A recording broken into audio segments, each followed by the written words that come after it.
tous.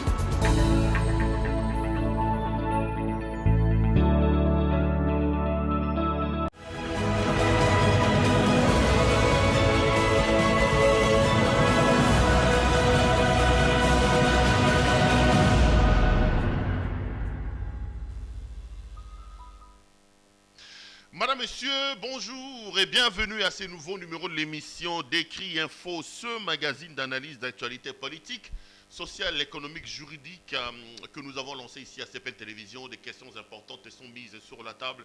Nous tentons de leur donner un sens, une forme et selon nous. C'est d'ailleurs pour ça que chaque matin, lorsque je commence cette émission, j'ai l'habitude de dire que le Décrit Info est tout simplement le tempo de l'actu selon notre feeling. Ça veut dire notre manière à nous de voir les choses, notre manière à nous de les exprimer, notre manière à nous de pouvoir le ressentir. Je suis heureux de vous retrouver encore en ces débuts de semaine. Je voudrais d'ailleurs en profiter pour vous souhaiter une très bonne semaine.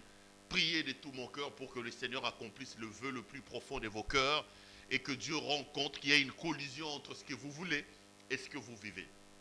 Que Dieu vous fasse énormément du bien et qu'il vous fasse grâce. Bonne semaine à vous tous, mes aimables téléspectateurs, les téléspectateurs de CPL Télévision. Merci également à nos partenaires, la boutique La Londoloise de Judith Londolé Betoko, qui nous habille d'ailleurs ce matin. Cette veste, cette chemise, cette cravate, tout ce que vous voulez. Vous êtes un homme, vous voulez vous habiller de manière chic et extraordinaire. Contactez donc notre partenaire Judith Betoko Londolé avec sa boutique La Londoloise au numéro que vous avez vu au début de ces spots publicitaires. Elle se fera le réel plaisir de pouvoir prendre vos commandes et de les honorer. S'il y a un problème, j'ai toujours dit, prenez CPL Télévision en gage parce que nous, on ne peut pas se permettre de lancer nos téléspectateurs dans une aventure sans lendemain. Je suis heureux de vous retrouver donc pour ce nouveau numéro et vous connaissez le principe. Le principe, ce que nous le disons et nous le répétons, que ce que nous disons ici n'est pas du tout une parole d'évangile. Nous sommes en démocratie et la démocratie est tout sauf le règne de la pensée unique. Nous sommes en démocratie et la démocratie, c'est la confrontation des vues. La démocratie, c'est le contradictoire. La démocratie, c'est la divergence des vues. Nous pouvons rester unis ensemble, mais nous pouvons aussi, tout en étant ensemble, avoir des points de vue totalement divergents. Nous devons faire vivre notre démocratie. Nous devons donner de l'eau à notre démocratie en acceptant le point de vue divergent. Moi, je reste convaincu que ce que j'ai dit ici, je l'ai dit toujours et je le répète, n'est pas du tout une parole d'évangile. Je n'impose pas ma position ou mon point de vue, non. J'expose mes propos étant pris de vos critiques parce que je suis foncièrement convaincu que du choc d'idées, la lumière, alors la vraie lumière finit toujours par jaillir. Finit toujours par jaillir. Donc, accepter que des gens ne puissent pas voir les choses comme vous. Moi, je l'ai dit encore et je le répète, moi, ce qui me désole, ce qui me choque énormément dans notre démocratie, dans notre manière de débattre, ce sont des insultes qui sont devenues pratiquement la plaque tournante ou plutôt le socle des débats en République démocratique du Congo. On n'a pas besoin de s'insulter. On n'a pas besoin de s'insulter. On ne peut pas non plus imposer sa vue, sa manière de voir les choses aux gens. Non, pas du tout. Pas du tout. Contradiction, oui, mais dans l'unité, dans le respect des uns et des autres. Les amis, vous connaissez un autre principe de cette émission. Le principe, c'est que nous ne commençons jamais cette émission sans pour autant réserver les premières minutes à la situation sécuritaire dans l'Est de la République démocratique du Congo. C'est une manière pour nous, non seulement d'exprimer notre compassion, notre amour, notre solidarité à nos compatriotes de l'Est de la République qui vivent des situations très compliquées, mais aussi et surtout une manière pour nous de pouvoir alerter l'opinion. Parce que moi j'ai dit, et je le répète, que je commençais à trouver assez anormal que nous soyons dans un pays où vous avez des pans entiers de la République qui sont dans des situations compliquées.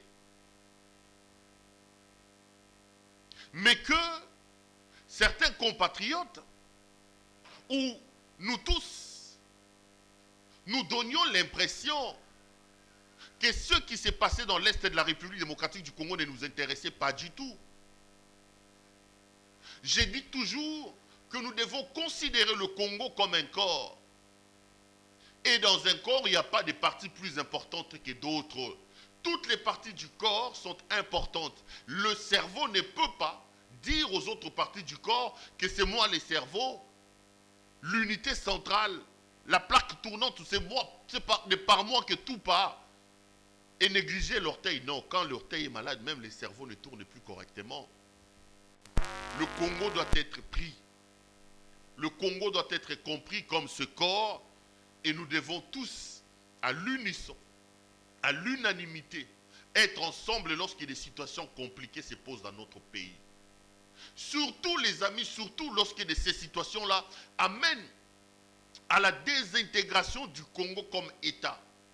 Lorsque ces situations-là nous amènent à voir notre indépendance, notre liberté comme peuple être engagé. Nos compatriotes de l'Est, vous avez tout mon soutien. Nos compatriotes de l'Est, je suis de cœur avec vous. Dans la foulée, je tiens ici à exprimer mon adhésion totale et mon soutien à l'état de siège lancé par son Excellence, Monsieur le Président de la République. Je l'ai dit ici et je répète les amis, devant Mamakambo Moussousou, nous devons apprendre à taire nos divergences. Devant Mamakambo Moussousou, nous devons apprendre à taire nos conflits. L'état de siège, c'est pour aider le Congo à recouvrer sa paix et sa sécurité. Que l'on soit de l'Amouka, que l'on soit d'Ensemble pour la République, que l'on soit du PPRD, que l'on soit de l'UDPS, de l'UNC, de l'ECD, on ne peut pas transiger sur des questions qui amènent au recouvrement de la paix. Donc, l'état de siège lancé par M. Tshisekedi a mon soutien. Soutien total également à nos FARDC, nos forces armées. Cette armée qui a lancé des opérations militaires dans l'Est de la République dans le cadre de l'état de siège. Je voudrais ici, comme je l'ai fait dernièrement, faire de nouveau une sorte de plaidoyer pour cette armée, pour nos services de renseignement, pour notre police. Pendant que les députés sont en train de se réjouir avec M.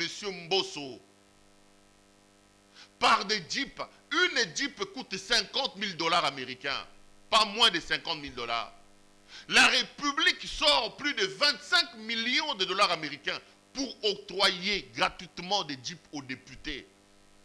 Regardons-nous en face, les amis. Dites-moi, quel travail les députés font-ils qui soit plus important que le travail de nos militaires?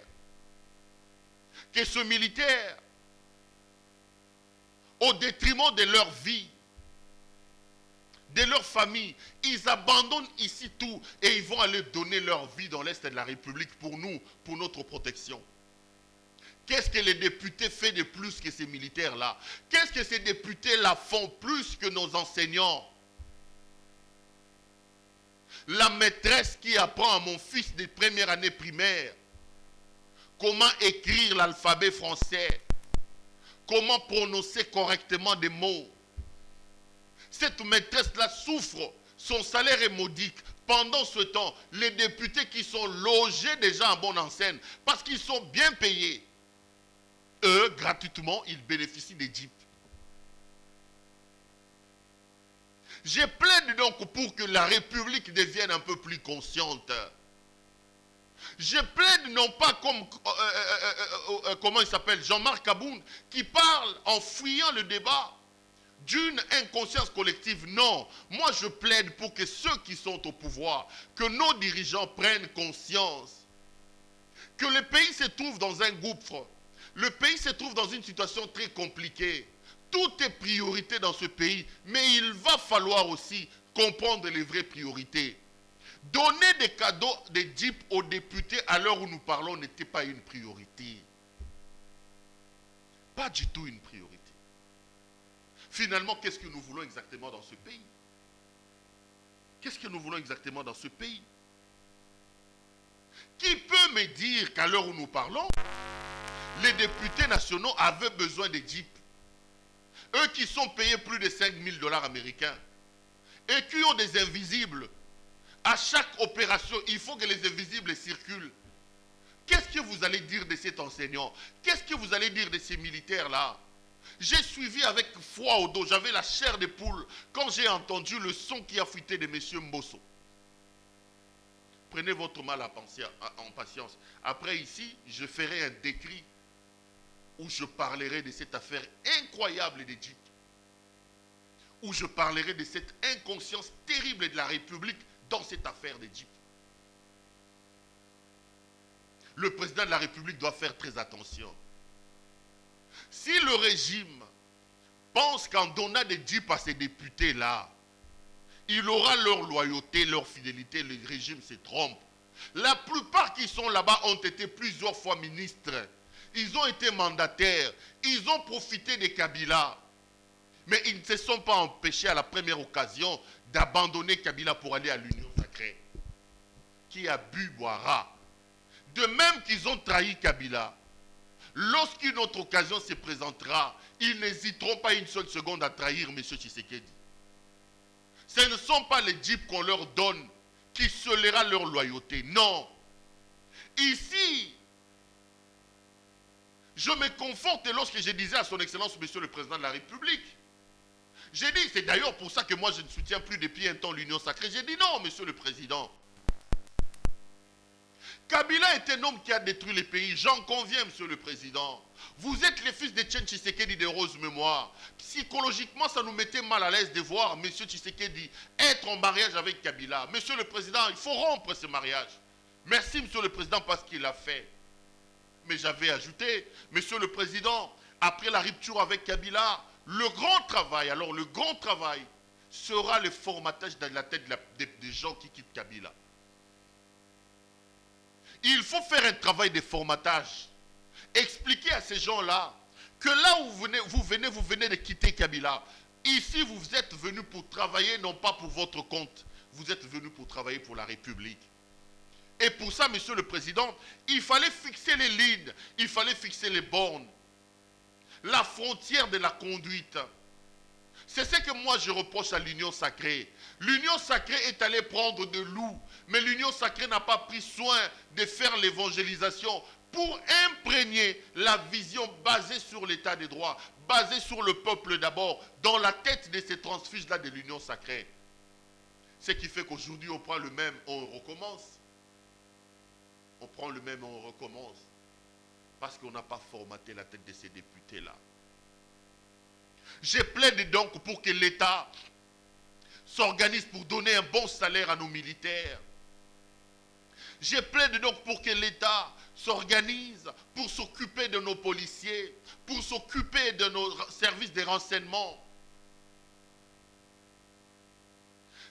Égrenez tous les chapelets de bonnes intentions. Dites tout ce que vous voulez, les amis. Si le Congo n'a pas une armée républicaine, dissuasive, professionnelle, capable de dissuader les velléités des pays voisins, de ceux qui veulent venir piller chez nous. Togola la Togola Mouka. Togolancer t'as des sièges les lots. Togolancer t'as des sièges lobielo aussi mais notre responsabilité comme peuple, nous devons nous rendre compte que nous avons un grand pays, 2 345 410 km² de superficie. Nous sommes à presque 100 millions de démographie. Et nous avons tout ce que le monde cherche en termes de richesse ici chez nous. Si nous voulons nous protéger, nous devons travailler pour avoir une armée dissuasive. C'est seulement à ces prix-là que nous gagnerons le pari de ramener la paix et la sécurité ici chez nous. Mais bon, puisque les gens sont dans la jouissance, les gens pensent qu'il faut que les députés puissent avoir des jeeps, des... Bon. Attendons voir. Donc, soutien au FARDC, soutien au service des renseignements, soutien à la police nationale congolaise, soutien à ces femmes et à ces hommes qui nuit et jour ne dorment pas pour nous protéger et pour nous sécuriser. Voilà ce que j'avais à dire aujourd'hui sur l'Est de la République. Je redirai la même chose demain. Les amis, vous avez vu mon thème. Je parlerai de l'affaire de Jeep dans mon prochain décrit, mais aujourd'hui, là, pour ces décrits, Je parle de cette nouvelle bataille entre la Lucha et la fondation Denis Nyakero. Je parle de cette nouvelle affaire.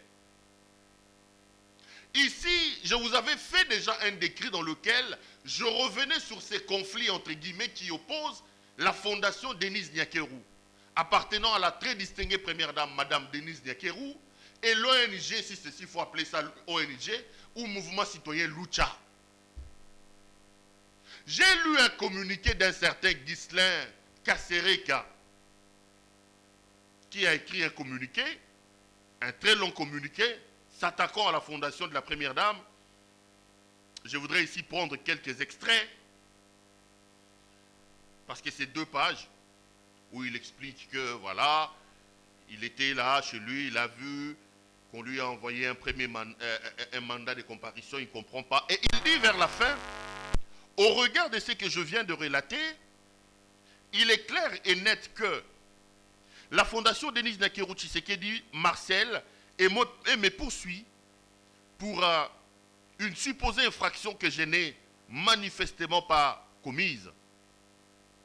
La justice militaire manifestement utilisée par la dite fondation pour me harceler et me faire chanter pour céder à ses sollicitations, tralala, tralala. De ce qui précède, étant donné que ce harcèlement par la justice militaire interposée n'est mais préjudiciable, je demande à la fondation Denis Nyakero Tshisekedi de retirer cette supposée plainte contre ma personne dans les 48 heures qui suivent, car, à défaut de cela, je vais porter plainte contre elle pour dénonciation calomnieuse afin de défendre mes droits et d'obtenir réparation. La justice militaire devrait faire preuve de la même diligence et cette fois-ci, dire le droit et rien que le droit. Fait à Goma le 20 juin 2021, signé par Ghislain Kasereka Mouiwa. Les amis, vous savez qu'il y a eu éruption volcanique à Goma. La fondation de la très distinguée première dame a récolté un certain nombre de vivres, de dons pour aller donner à Goma. Un jour, on dort, on se réveille le matin, la Lucha publie un tweet politiquement motivé. J'assume ce que j'ai dit. La Lucha accuse la fondation de la première dame d'avoir détourné 80 tonnes de ces vivres-là. Et la Lucha précise que les vivres détournés ou les dons détournés venaient de la société DATCO. La Lucha va plus loin. La Lucha annonce que le gouvernement de la République a instruit que ce ne soit pas les autorités étatiques qui distribuent, mais que ce soit Denis Nyakero. Et la Lucha va terminer son tweet assassin en expliquant que la fondation de la première dame, de la très distinguée première dame, avait même organisé des fausses interviews. Ça, c'est le tweet de la Lucha. Je voudrais ici dire deux, trois choses à Ghislain Kasereka. La fondation de la très distinguée première dame est allée ester en justice, porter plainte, selon ce que lui-même dit dans son communiqué. Et la justice a envoyé 2 invitations à M. Kasereka, qui a refusé de répondre à ces 2 invitations-là. Évidemment, comme le dit la procédure, un mandat d'amener a été émis à l'encontre de cet homme, un mandat régulier. Monsieur Ghislain Kasereka, regardez-moi. Détrompez-vous, messieurs. Être membre de la Lucha ne vous donne pas droit à tout. Être membre de la Lucha ne vous exonère pas de poursuites judiciaires. Vous devez avoir du respect aux institutions judiciaires de la République. Parce que vous vous plaignez dans votre communiqué. Mais c'est vous qui n'avez pas d'égard à l'endroit de votre justice. Vous avez été convoqué 2 fois. Vous avez refusé d'aller répondre à la justice pour écouter ce pourquoi on vous convoque. Parce que vous estimez que puisque vous êtes militant de la Lucha, vous pouvez faire ce que vous voulez, vous pouvez dire ce que vous voulez, vous pouvez même manquer du respect à votre justice. Messieurs, être membre de la Lucha ne vous exonère pas. Je suis journaliste, je m'appelle Claude Perrault-Louara. Vous savez comment on nous embête ici. Au lobby boy, lobby parquet, au lobby boy, lobby parquet. J'y vais moi, plusieurs fois là-bas au parquet. Je n'ai pas à répondre au parquet. Combien de journalistes se sont invités ici au parquet? Ils y vont. Pourquoi vous êtes membre de la Lucha? On vous dit, on vous appelle au parquet, vous refusez de venir. C'est un déshonneur, c'est un manque criant de respect à notre institution judiciaire. Et ça, on ne peut pas accepter ça. Que vous soyez membre de la Lucha ou non. Deuxième élément, messieurs. L'innocence ou la culpabilité de quelqu'un n'est pas établie dans les réseaux sociaux. Et ce n'est pas vous-même qui établissez votre culpabilité ou votre innocence. Le droit a mis en place des mécanismes et des systèmes pour attester la culpabilité ou l'innocence de quelqu'un. Et ce système-là, c'est un circuit judiciaire. Si vous estimez que vous n'avez rien à voir avec ce qu'on vous reproche, allez faire preuve, allez défendre vos prétentions devant le parquet. On vous invite, vous refusez de venir. Vous ne savez même pas ce pourquoi on vous a appelé. Et puis vous devez le savoir, que la procédure devant un magistrat du parquet est inquisitoire. C'est une instruction secrète. Et vous devez aussi le savoir, que l'instruction juridictionnelle est à charge et à décharge. Un magistrat peut vous inviter, instruire les dossiers et vous décharger, messieurs. Au lieu de respecter la justice et d'aller répondre aux convocations, vous choisissez les réseaux sociaux et les communiqués. Messieurs, ce ne sont pas ces communiqués qui établissent votre culpabilité ou votre innocence.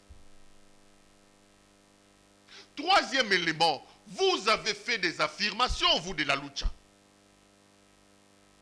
Vous avez dit que Denis Nyakeru, avec sa fondation, ont détourné 80 tonnes. Vous avez même donné des éléments. Vous avez même pu quantifier les éléments détournés. Vous avez parlé de 80 tonnes. Mais attendez, une chose est d'affirmer des choses, une autre est d'apporter les preuves de ces allégations. Mais allez nous prouver effectivement que 80 tonnes ont été détournées. J'ai entendu les gens dire, même lui-même, Kasereka, dans son communiqué, moi je ne suis pas la Lucha, moi je n'engage pas la Lucha. Monsieur, c'est la justice qui vous poursuit.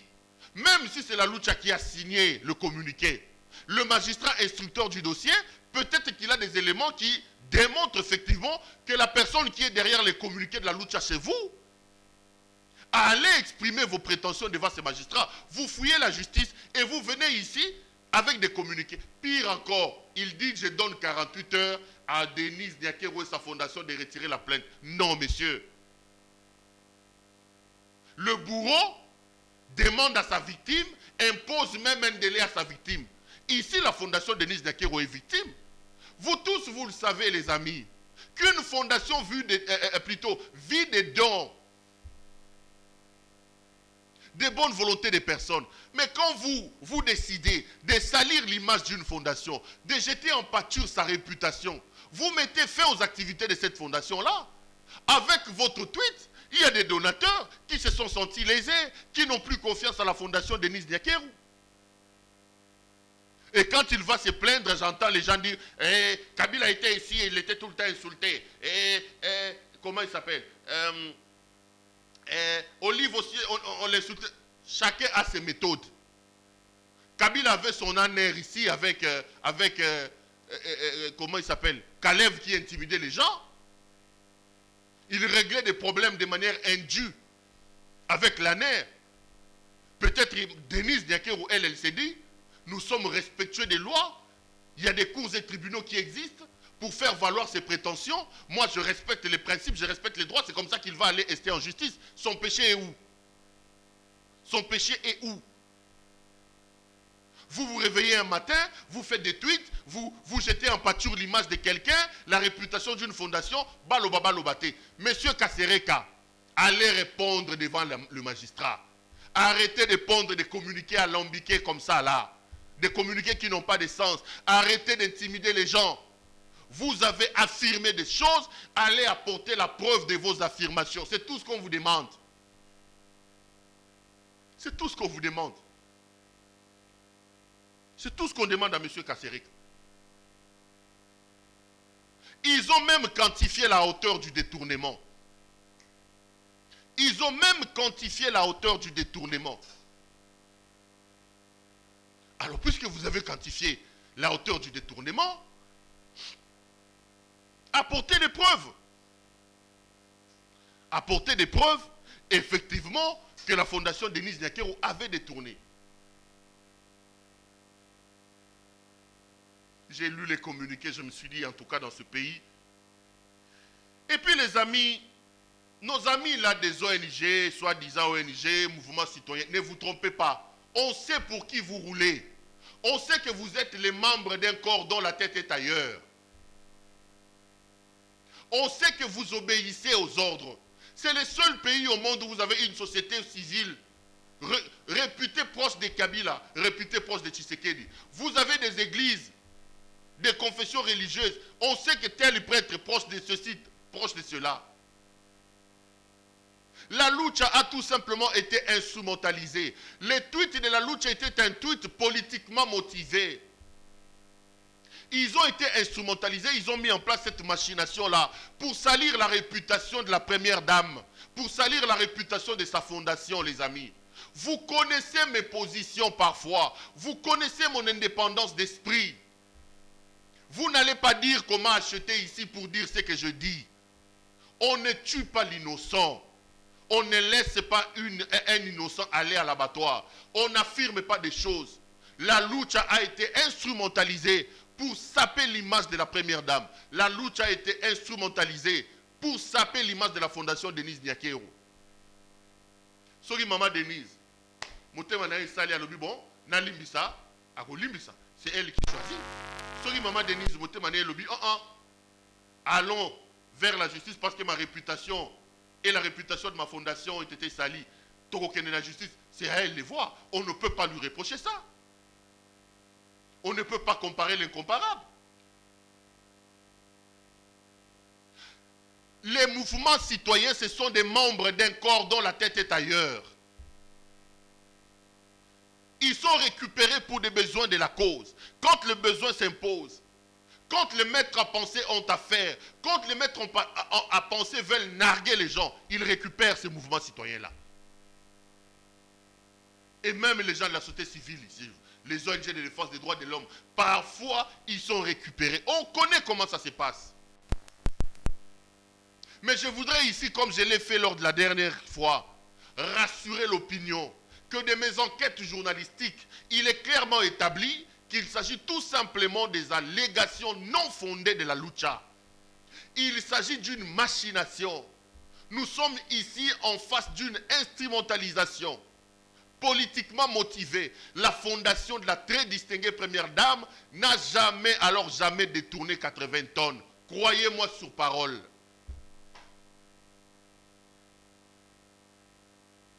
Cette fondation-là est victime de l'instrumentalisation, de la politisation de la démarche de la lucha. Mais je le dis ici, je répète à nos amis de la lucha, si vous voulez faire la politique, attaquez M. Tshisekedi. Les politiciens, c'est lui. Le président de la République, c'est lui. Laissez la première dame tranquille. Nous tous, nous savons que depuis qu'elle est là, elle n'émet pas des avis politiques. Elle n'est pas dans la politique. J'ai dit ici que nous étions ici avec Olive Lembe Kabila, qui émettait des avis politiques. Olive Lembe qui jusqu'aujourd'hui parle politique. Certains lui donnent même des intentions de créer un parti politique. C'est son droit. Mais Denis Nyakero, depuis qu'il est là, il n'est pas dans la politique. Il n'est pas dans les histoires tape-l'œil là, dans les spectacles.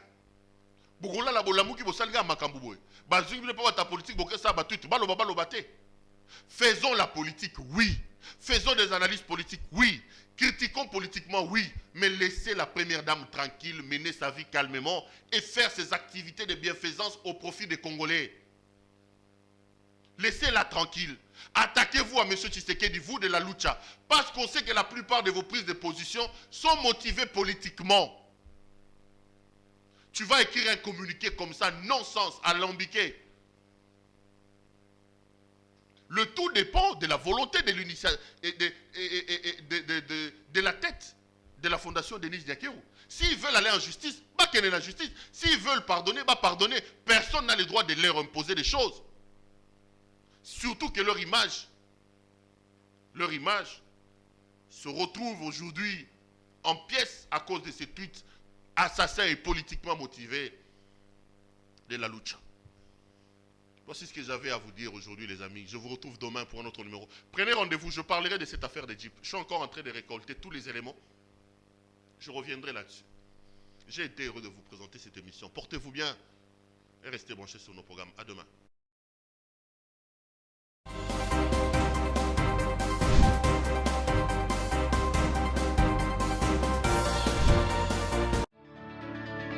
Être admiré. Parole de Mopao Mokonzi.